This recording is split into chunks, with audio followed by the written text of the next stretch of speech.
Here in Idaho, it's been super cold, as it has been all over the country, and when it's cold, I like soup. So we're gonna make some homemade chicken vegetable soup. I've got 2 large mason jars of my homemade chicken bone broth. We're gonna dump those in the crock pot. And then about half a jar of water.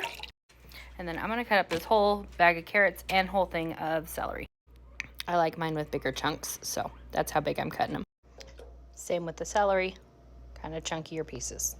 I also have a whole bunch of fresh green beans that I am gonna throw in there.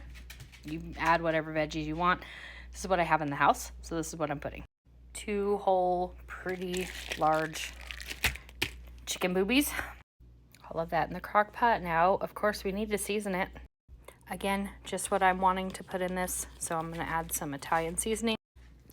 Onion powder, a whole bunch because I don't have any fresh onions. If you had onions, you could add those in, but we're just gonna do a lot of onion powder. Bunch of garlic powder.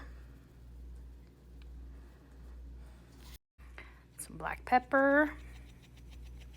And then just a little bit of salt for now, because we can always add more salt later.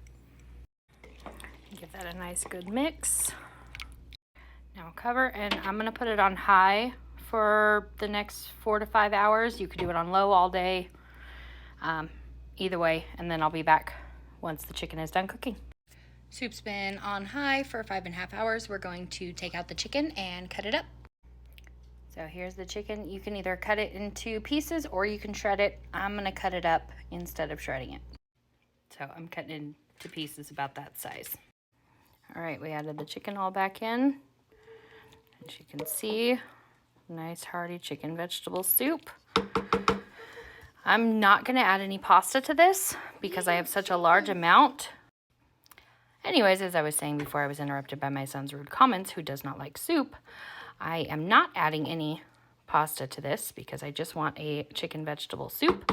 But I am, for my high carb days, going to add a cup of rice, or I could do 8 ounces of potato. I added in a cup of rice to the soup, so it's like a real hearty chicken rice soup, but the soup itself doesn't have the rice, so it doesn't get soggy, and I can freeze it if I want to.